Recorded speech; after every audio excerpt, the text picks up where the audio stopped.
to finding calm in the chaos. I am Denise Sith, and this is my podcast.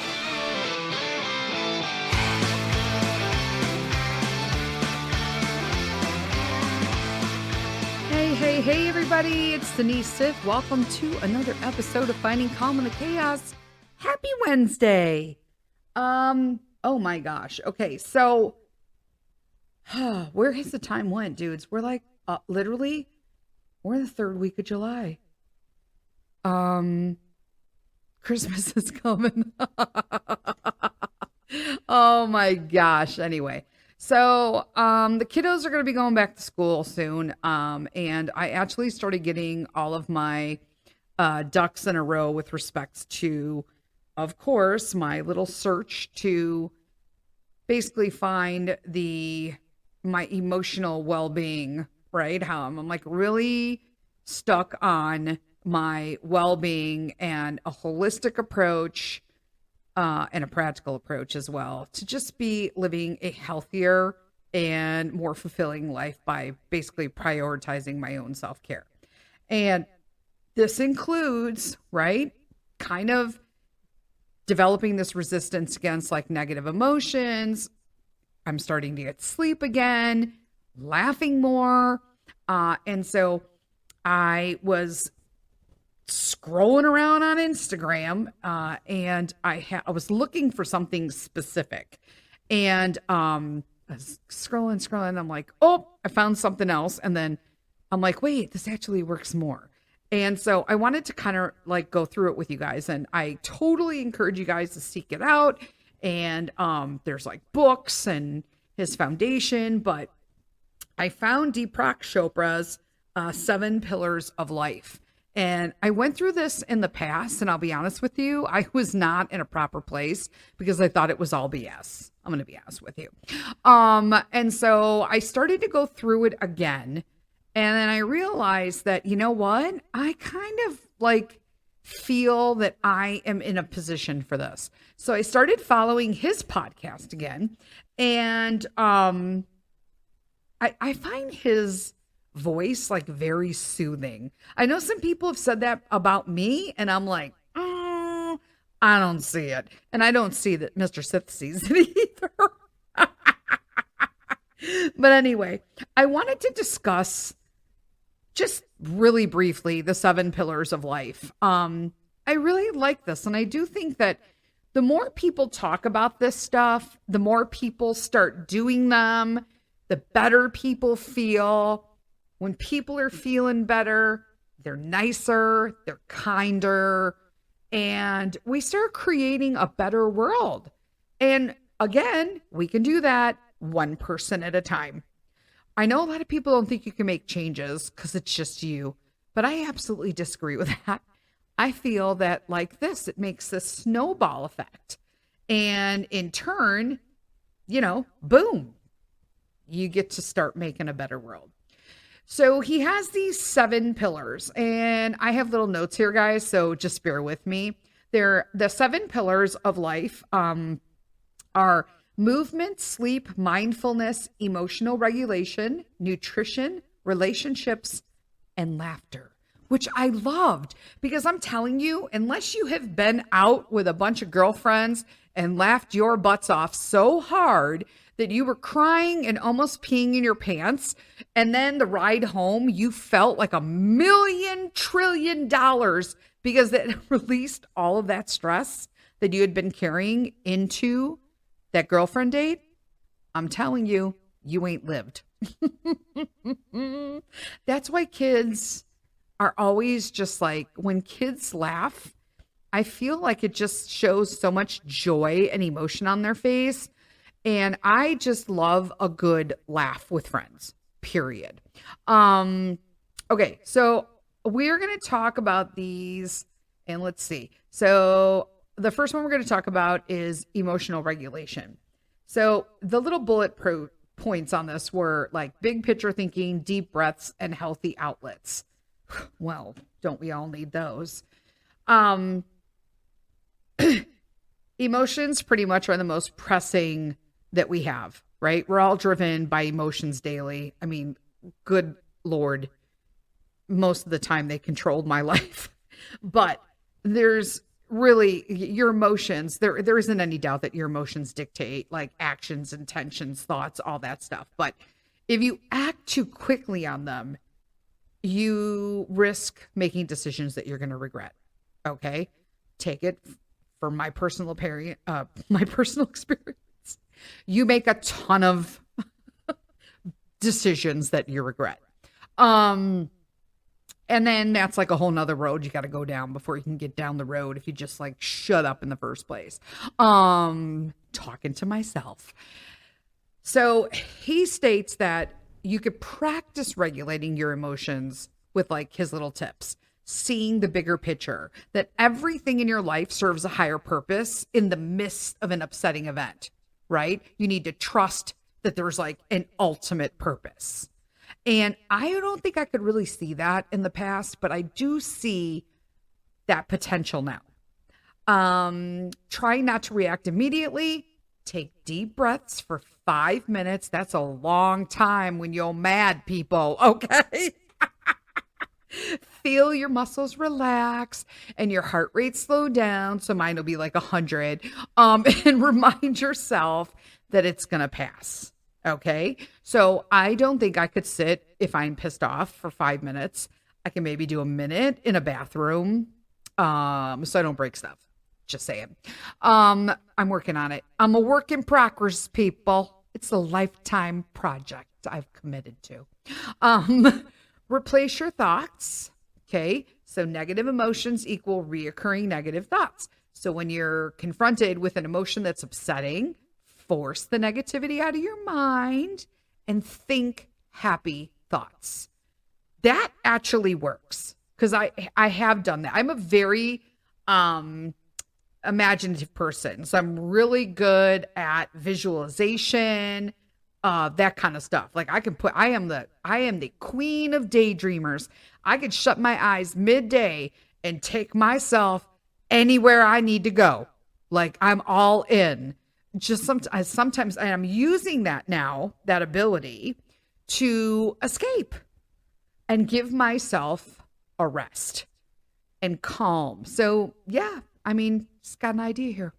Find a healthy outlet. So don't bottle up your emotions, right? Write them down in a journal or talk to someone you trust. Okay. Now for me, I grew up in Chicago in a predominantly Italian neighborhood, and you didn't write anything down if you didn't want people to know. You know what I know? If you know, you know. Okay. But I do talk to my therapist. There's that. It's like, no, if you don't want people to know, don't write it down. I'm not a diary person. Although I'm really good at note taking, if that makes sense. I'm going to note take all my instances. So that was one pillar. So another pillar is sleep. And the bullet points were an evening routine, your bed is sacred, and avoid napping. Well, you know what? I'm all in now that I'm sleeping. Like people, you guys, you don't even know how amazing it is to be sleeping again. It has made, I am healing from my inflammation so quickly. Like it's happening rapidly now. I'm feeling better and better every day simply because my body is healing itself again because I'm finally sleeping. So, Deepak Chopra says that I'm reading this. Okay. So this is him. Evidence illustrates that sleep is key to your well-being. Without restful sleep, both your mental and your physical wellness suffers. Amen, Chopra. Okay. He is spot on with that right now. Because sleep plays an important part in your brain's ability to function. Okay. It reduces stress and it's involved in memory and learning, which is why I was like a hot mess, walked into a kitchen with a empty glass and had no idea why I was there. Lack of sleep leads to mental health problems, depression, anxiety. I mean, hello, I'm raising my hand right now. All of the above. Okay. But there are a number of things that you could do to get a good night's sleep. So this is what he recommends. For me, I had to go to Europe and lose 7 hours on my return flight. Establish a bedtime routine and try to get up and go to bed at the same time every day. So I actually do that now. So I'm going to bed at 10 o'clock sharp, no phone for up to an hour and a half before that. And I get up probably about 6:30 now, like clockwork. So without an alarm. And I will not touch my phone for the first hour, period. That has been harder for me, but I really felt like I needed to not look at my phone within the first hour. It's really helped me just kind of not be on so quickly and be able to enjoy a morning routine. A drink of warm milk or a light snack before bed may help. I don't like to drink milk. I don't drink milk. I do nut milk, but I don't want to drink nut milk before I go to bed too. I guess I would do a tea, like a chamomile tea. But normally I just drink water. Only use your bed for sleeping and go to bed when you're sleepy. That is huge. Because I know people who will sit in bed all day and watch TV. And I'm like, how do you sleep in your bed if your body thinks that's where you watch like 90,000 episodes of Law and Order SVU? You know who you are. Okay. Pick your poison. That's what you do. Avoid napping during the day and aim to be more active to assist with a better night's sleep. So I'm not a napper and never haven't been. When we got back from Europe, I was totally falling asleep midday just because I was trying to catch up, but I refused to nap more than like 45 minutes. So I was setting my clock in case I fell asleep, then I would wake me up. But I do not nap during the day. Normally, if you find me napping during the day, I'm probably not feeling well. There's that. And it really does help when you're like on track. Like, don't eat like, a bag of Doritos, or we don't even need Dorito. I don't even know why I said that. Anyway, don't eat like chocolate before you go to bed. Although they say sometimes that helps. You really need to just chill out. Find things that just relax. Don't eat too much because you don't want to digest while you're going to bed. That's not healthy. I just try to do the most like low end thing before I go to bed. Just like chill. Make sure your bedroom's quiet and has sufficient ventilation before you go to bed. Okay, can I just tell you, for me, there is no such thing as sufficient ventilation.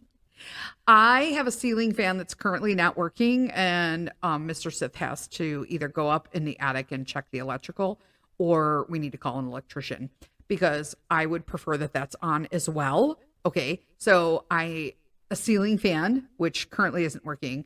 I have a little like stand-up fan, like just a little like table fan that I put on my bedside. If it is cool outside, I open the window. Right now, it is hot AF with humidity, so I don't want the window open at all. But yeah. And I only sleep with one blanket, and my feet are never under it. Like usually anything below my knee is like open the air. I can't stand it. So that helps. I love it. I used to sleep with white noise, but I found that the fans, I like the way they sound better. There's that. Third pillar, mindfulness, and meditation.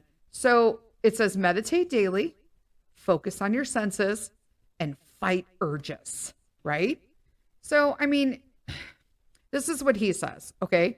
Mindness coupled with meditation is about purposely focusing your attention on this moment, focusing your attention on this moment, the present. It's about accepting the present moment without judgment. By practicing mindfulness and meditation, you can savor life's pleasures as they happened, and you may be less likely to get caught up in worries about things that come and regrets over things that were. Now, y'all know I don't meditate, but I can sit and do like like a verbal, what do they call it? Oh my gosh, like a walkthrough meditation. I'm not out, but I like when somebody's talking me through it and describing things, because as they're walking me through a meditation and describing it, I, in my queendom of being able to visualize like a king, okay, like a boss, I should say, then I'm able to walk through that meditation with them easier. If I'm left on my own accord to do it, not so much. Like, nope. I'm just like, did I shut off did I unplug the blow dryer? Did I turn the dishwasher on? Did I put a pot in the dishwasher? I don't even know. So yeah, I can't do that. So you can start practicing mindfulness today, okay? Sensory, create, concentrate on smells, touches, taste, sight, sounds, name them without judgment, right? And let them go. Boom, right? Meditation. Sit in a quiet space, focus on your breathing, allow your thoughts to come and go without judgment, and then return your focus to your breathing. Now, I also feel that for me, I've been doing visualization instead, like I just said, and doing the walkthrough meditation allows me to visualize. So I guess I'm meditating. I'm kind of doing both. There's that. Urge surfing. Okay, so cope with your cravings and allow them to pass. Concentrate on how your body feels as you begin to crave something, and replace the craving sensation with the certain knowledge that it will go away. Okay, so this is true, but with my holistic nutrition background, I can tell you that if you have a sweet, salty, or sour craving, your body is requesting something specific. Okay, there's lots of things to look at, but you can surely Google it. Okay. And it will tell you the things that would be substitutes for a crappy, like junk food, sweet, salty, sour. You know what I'm saying? You'll be surprised how your body is talking to you. But because of the way we have skewed our nutrition, especially in the United States, okay, our country has not lost all ability to read and understand what our body is telling us. Because we just feed it with sugar, synthetics, and dyes. Just saying, it's the truth. Body sensations. Notice the littlest, okay, the subtlest body sensations. Tingling, itch, also without judgment, let them pass. Okay, listen, when I have to go through them, when you go do the walkthrough meditations, I itch everywhere when that happens. Like suddenly I'm just like, my nose is itchy. My nose is itchy. Don't move your hands. Why is my ear flipping? Like, ooh, there's a spot on my back. I could scratch it with a pole right now. It hurts so bad. Oh, my foot. I got a cramp in my foot. Like, why? Why does this happen? But take note of each part of your body, from the top of your head to the tips of your toes. And honestly, if you do just ignore it, it will go away. Because I will be like, do not scratch that. Do not move, Denise. Do not move from these crystals right now. Usually I will do it and hold on to some crystals. Be it as you may. I don't want to hear about how I'm like, whatever. I like my crystals. I like the energy from them. Bees the quiets. And I've got some cool things coming up with that. Little surprises. Anyway, next pillar, movement. Okay. Ooh, this was a big one for me. Yoga practice. Yeah. Walking, Pilates, stretch. Let me just tell you something. I've always wanted to do Pilates. I'm sorry, but people who do Pilates got some rockin' bods, okay? They are like stronger than, like, they're like pole dancers. I know people are going to be like, wow, Denise, that was like out there, way out there. If you think you're in shape, get up and try to do what some of like the international competitive pole dancers do. And then let's talk about whether or not you're really in shape. Like, wow. And if you don't know what I'm talking about, this has nothing to do with stripping. You need to go to like the world pole dancing Google, okay? And watch the literally gravity defying moments that they do. It's outstanding. Anyway, Deepak Chopra says that yoga, and in fact, all types of movement, from walking and Pilates to regular exercise and even Tai Chi, have become popular practices with millions around the globe, reaping the benefits of regular movement. But you can maximize the impact of yoga and movement to increase your sense of well-being. So movement is essential for healthy body and mind. And with just a few tips he adds, you can enrich your yoga practice, bringing together movement, mindfulness, and improved sleep. Notice there's always improved sleep here. Now, I am not, I can't do yoga. First off, would I love to do it? Yeah. It's not that I don't like it and I have a problem with it specifically. You're talking about, I'm someone who can't even kneel on the floor because of the condition of my knees. If I'm sitting on a floor, there's a 90% chance I'm not getting up. I'm just telling the truth, okay, in my current position. Someday, could I be like this huge yoga person? Sure. Is that likely? No. Okay. But I do think it's super beneficial. And I see the benefits in my friends and people who use it. So he's saying that if you meditate before class, that you practice your mindfulness techniques for a few moments, and then this like increases your body's awareness and creates a greater connection to your breathing. And I try to do that through while I'm doing devotional in the morning and also with my visualizations. And if you find your mind wandering during your practice, once again, you're supposed to bring back your focus to your breathing. So I didn't actually realize that. Like, what is the big deal with the breathing? The breathing is supposed to be like calling you back from your squirrel. So like when I'm actually sitting there and I'm trying to be mindfulness, and then I'm just like, did I clean my coffee cup? Squirrel, like bring it back. I'm supposed to be like breathing, Denise. So I don't know. I guess I'm just not structured enough for it right now, but I'm not ruling it out completely. So he says to use your breath as a guide during your yoga practice. If you're breathing too hard, focus on relaxing and re-engaging with a calmer breathing. I do, again, like I struggle with the breathing only because I have a really high resting heart rate because of all my medical stuff. So I can't get to those things just naturally right now. It's just, it is what it is. After the yoga session, they say don't just jump right back into doing things, that you're supposed to allow a transition time where you don't reach for the phone right away. You like drink lots of water or tea and just kind of like enjoy the session so that you have some like downtime with yourself. That makes complete sense. I do that after massages and after my acupuncture.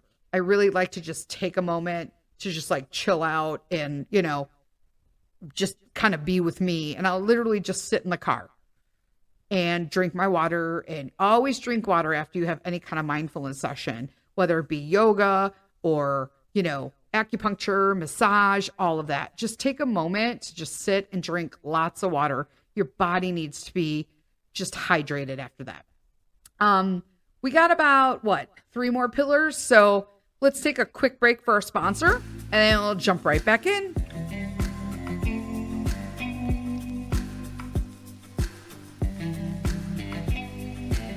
Hello, friends. Today's episode of Finding Calm in the Chaos is sponsored by another family-owned small business.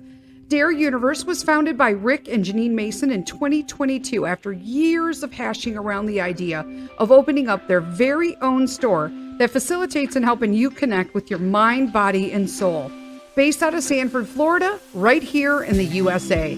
They take great pride in being able to provide a great selection of merchandise for every budget. Dare Universe is a high-quality personalized experience, not like those cheap big box or mass world delivery sites. Their mission is connecting you to your higher self. They carry a large selection of high-quality and authentic items and services like sage sticks, chakra balancing, intention candles, essential and chakra oils, over 90-plus incense scents to choose from, crystals, bracelets, manifestation kits, and teas. You all know that I'm all about finding calm in the daily chaos of life. I use Dare Universe for that little extra something that helps bring me to a calmer self. check out Dare Universe at www.dareuniversellc.com, and you can get $5 off your order using the promo code Finding Calm in the Chaos. Again, take a look at Dare Universe at www.dareuniversellc.com and find the calm in your chaos. All right, we're back from our sponsor.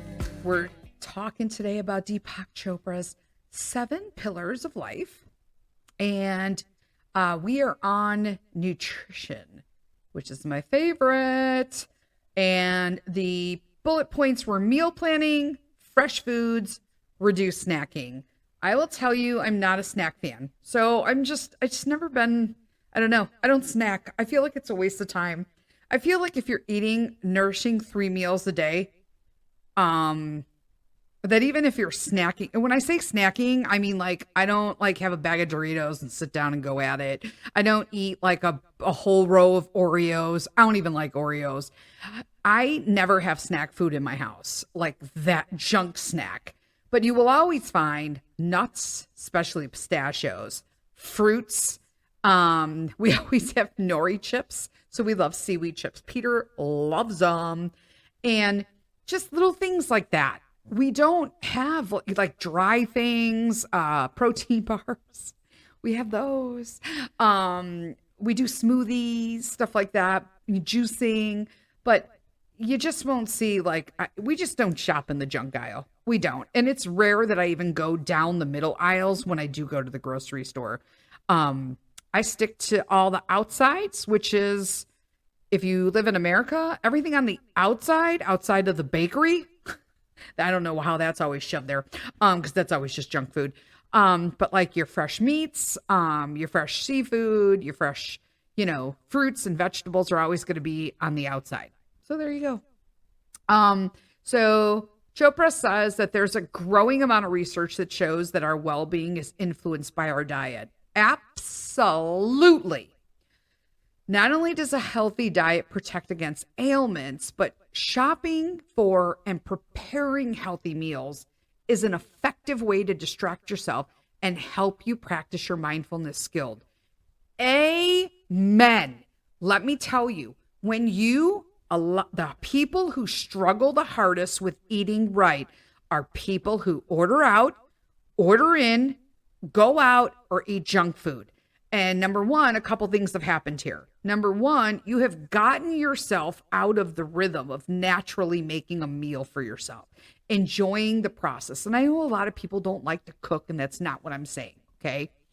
But reaching for a jug of orange juice that's got fake, whatever added to it for your benefit, that's filled with sugar, and orange juice is like the 5th ingredient, and it's only like, it just ew, okay? Versus buying a bag of oranges, peeling them, cutting them, putting them into a juicer, and going through that process actually makes you feel better mentally about what you're doing. When you drink it, you feel good about what you're putting into it's like you're psych yourself out. It's a true thing, okay? It is a real thing. So combine good nutrition with exercise. Diet on its own is not effective enough to reach a healthy body weight compared to combined diet and exercise. Absolutely. And if anyone tells you they lost weight with a pill, a supplement, or drink alone, or any kind, I'm not a fan of like weight loss programs because they are not permanent. They are not a permanent lifestyle change. You must alter how you eat, how you shop, how you prepare food, how you consume that food. You need to know how to cook it. You need to know all of these things are part of the process of weight loss. And you have to move, period. Can people lose weight with all of those things I said not to do? You can short term. It's a yo-yo thing. right? You get a short term lose weight and then gain it back. But I guarantee you that anybody who told you they lost a bunch of weight on any program will gain it weight back, sometimes even worse than they were prior, as soon as they skew or walk away from that program, period. So I don't want to be a slave to a program or a product. I would rather adjust my entire lifestyle so that I can enjoy eating. Nobody likes enjoy. To me, I can't see how anybody so I'm not going to say that nobody does or that you can't, because I'm sure some people absolutely can or convince themselves that they do. But I personally cannot enjoy eating from a boxed diet meal. It's not going to happen. I would prefer to eat a fresh, raw meal that I made myself. Raw as in, right now I've been craving just raw fruits and vegetables, and that's what's working for me. You know what I'm saying? But just like eating, I hate to do it, a diet meal out there or a prepackaged food from some system, it's not going to work for you. First off, they're filled with a bunch of junk. So you're better off learning how to actually prepare a small portioned meal for yourself by meal planning and all that, than to just keep buying from these box diet dinners that are just chock full with synthetics and usually sugar, bad fats, seed oils, and all the stuff that makes people gain weight. Just saying. Drink water. This is a huge issue for everybody. It was an issue for me, but I will say that probably over the last 10 years, I am an excellent water drinker. But it's recommended that you drink 8 to 10 glasses of water a day. I'm going to take that back. I know that he says that, but 8 to 10 glasses of what? A rocks glass, a tall glass, an iced tea glass, a cute little glass, a tumbler. I don't know. What kind of glass, Deepak? I'm going to tell you all what kind of glass. Don't worry about the glass. You should be drinking half of your body weight in ounces of water a day. Unless you got a heart problem, then you talk to your cardiologist. You know what I'm saying? There's that. Okay. Pay attention to your eating habits, because you need to be mindful of your eating by sitting at a table and enjoying your meals. Do not eat on the couch. Do not eat in your bed. And like my father does, do not eat standing up at the sink. You have to sit. You need to chew. You need to chew a small bite. You need to put your forks or your utensils down until you finish chewing and you swallow. And then you take a drink, and everyone's like, why are you saying this to me? Because we have lost the ability to understand how we eat food here. I have witnessed people eat food like a vacuum cleaner savage. And I'm like, wow, how does your body even know? How does your stomach even have time to tell your brain to stop when you're just sucking it down? What? Nunu from Teletubbies. Is that what the name of the vacuum was? I don't know. It just came out. What a weird reference. Okay, moving on. It also helps avoid indigestion and overeating. Okay, the reason why you put your utensils down between bites is so that you can chew, you can drink to clear your throat, and then you want to give yourself time for the signals, right? Are all hormonal. Your stomach needs to signal your brain whether or not it's full or it wants more food. If we're just choking it all down, we've already overate. So how do you know if you overate? If you finish dinner and you feel like that sound, trust me, explains it if you've felt that way. You ate too fast. Implement an Ayurveda. I don't know how to say it. Is it Ayurveda or Ayurveda? I don't know. Lifestyle, which suggests we include 6 tastes and colors. Now, I looked at this, and this is really interesting to me. Each taste, sweet, sour, salty, pungent, bitter, and astringent, offer exceptional healing and health properties. And colors are also beneficial for nutritional support. This is true. I like a colorful plate. I also like different textures. I like soft, fluffy, crispy. I love textured stuff. I love it. I'm not a person who's just I don't like the way that feels in my mouth. Nope. That sounded weird, but there are a lot of people who like won't eat oysters because they don't like the way they feel in their mouth. There are a lot of people who don't like certain things and it's just a texture thing. But texture is good. When you say that you don't eat a certain food, unless you literally, your throat closes up and you have a complete reaction to it that causes you to possibly die, right? You have an anaphylactic reaction to something. You can't breathe. You need to go to the hospital. It's in your mind. It is completely something you have fabricated in your mind based on something that you just simply don't want to do. Now, I don't want to hear about, oh, well, I'm a vegan. I don't eat meat because I like animals. I like animals too, but they are also tasty, some of them. Okay. But I totally respect you if you're vegan. Good for you. But don't eat like American cheese slices and then come tell me that you're a vegan. That's disgusting. Okay. I know a friend who would eat like that and tell me I was bad for eating gyros. And I'm like, okay, whatever. But if you are a vegan, you are eating legumes and colorful food, and you are literally spicing and herbing the heck out of your foods to make them taste wonderful. And I'm like, yeah, that's good for you. Okay. But if you are eating Oreos and telling me you're vegan, nope, not doing that. That's a hard no. Relationships. All right. So this is the sixth pillar. And obviously everyone's like, how is that part of your well-being? Well, why wouldn't it be? It's a relationship. They're really important to us. So he is saying that we need to be open and honest, listen to red flags, and express gratitude. This is so eye-opening to me because I would have literally choffed at this about 5 years ago. And now I'm just yes. But he said that healthy relationships can enable us to be who we are, nurturing us. We just talked about this last week, guys.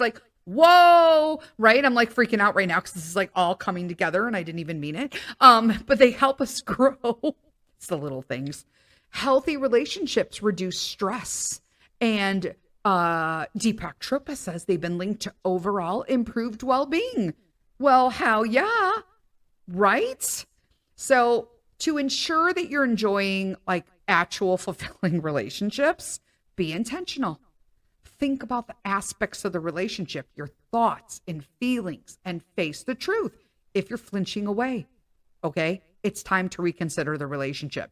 And we talked about this last week, that if you just have a bad taste in your mouth or you're eye rolling people you're with, yeah, it's time to probably cut that tie, right?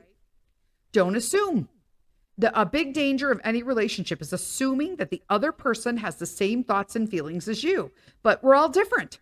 And even those close to us were different. And we need to accept that, right? This is something missing from the world today, that we all have lost our minds, or most of us have lost our minds. And we can't really understand that what we do and who we are is unique and wonderful and special.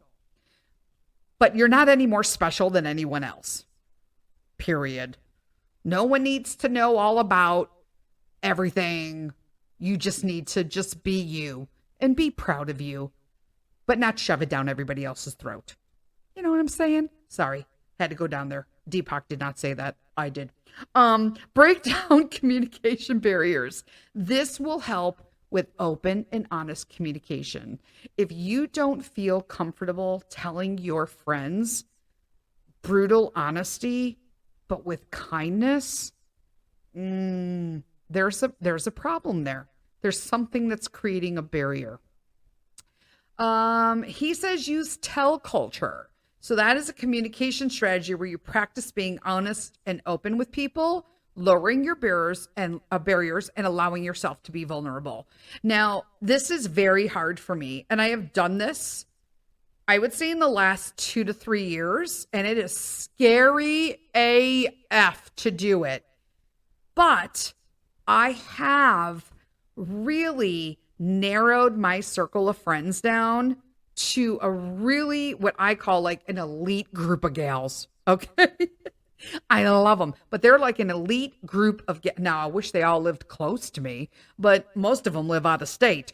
But it has really created a support of people that I can lean to. And I actually, when I have stuff that I'm going through or I have things that I want to share, normally I just keep it to myself. Or I used to go like, well, can I call that person? I don't want to bother them. Or if I call, she can answer the phone. I had a friend once who just like never answered the phone. I felt like she only answered the phone upon convenience. And so is that a good thing for me? No. But then when I looked at it objectively, in the time that we had our friendship, my energy was in a lower vibrating place. So she probably just didn't want, like, wasn't vibe. She was vibing higher than me. So I was probably like that, I don't know, like, a boom call for her. I don't know what to say. Like I was basically just probably like a whiner to her.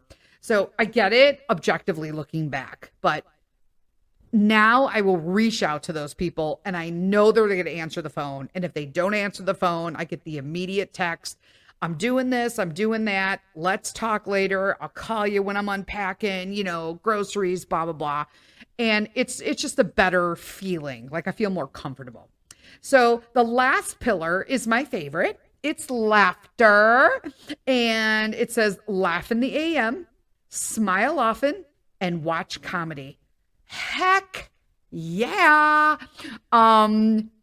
So he writes, so Deepak says, we all love a good laugh, but how often do we make time for laughter? Ask yourself that, okay? Remember I talked about if you have not ridden around in a car with girlfriends or been at a coffee shop or out to dinner or anywhere with a bunch of girlfriends and laughed so hard that you cried and almost peed your pants, what have you been doing? You need to do that immediately. The science of laughter suggests that it has a significant benefit on our well-being. And you can laugh more by including laughter in your morning routine, which I do with Peter. I love to laugh. Making a concerted effort to smile more often. I do. And if people think I'm creepy, I don't care. Because I feel good. Like you either going to accept my smile or you ain't. I'm okay with either one. Setting your intention to laugh more. I do. I started watching comedies just because I'm not a fan of Hollywood right now. But this is Denise talking, not Deepak. I'm not a fan of Hollywood in general right now. So anytime a movie comes on, I just feel like it's politically driven. So I'm like, and I don't want to watch it. Like I can't even watch Disney anymore, peeps. So I decided that I was just going to watch random comedies. And I found some pretty darn good stuff. That's just funny, like silly stuff. Pretty much anything with Kevin Hart. I also will watch comedians. Now, the problem with this is a lot of comedians do go on a political off-cut agenda during some of their stuff, especially after COVID. And I've literally just learned to put my big girl pants on and ignore what they say if it's not what my personal belief on that whole thing was, because that's life, right? That's their truth. This is my truth. And we literally just, Mr. Sith and I will just laugh through it. Is it what we believe? No. But you know what? They said it and they're funny and it was funny. So we just laugh. I love it. That's what we've been doing. And read the funnies every day. Okay. Deepak, nobody gets the paper anymore. So how are we supposed to read the funnies? But I loved the funnies when they were out. I'm sure you can get them online somewhere, but sounds like a lot of work for me. Anyway, we can learn to laugh more. Most importantly, at ourselves, okay? And the world around us, okay? You can find out about all the different ways that you can laugh. Guys, I'm telling you, laugh, laugh, laugh. Like, I find that laughter has really helped me get over being like rage episodes. If I find that I've had so very few of them recently, and I think it's because I've really interjected this laughter It has been the most therapeutic for me in my quest, I would say, in the last 6 months. So there's that. 7, we're going into 7. So this year I've like really focused on just certain things with me. And these 7 pillars really reached out to me. I hope you guys got something out of this today. I ran a little bit longer than I wanted to. I'm trying to keep them to 30 minutes, but it is what it is. I love that you guys take the time to be with me today. Again, if you like the episode, please take the time to leave a comment or something on it. Subscribe, blah, blah, blah. You know how it goes. Anyway, until next time, please do me a favor and lead with kindness.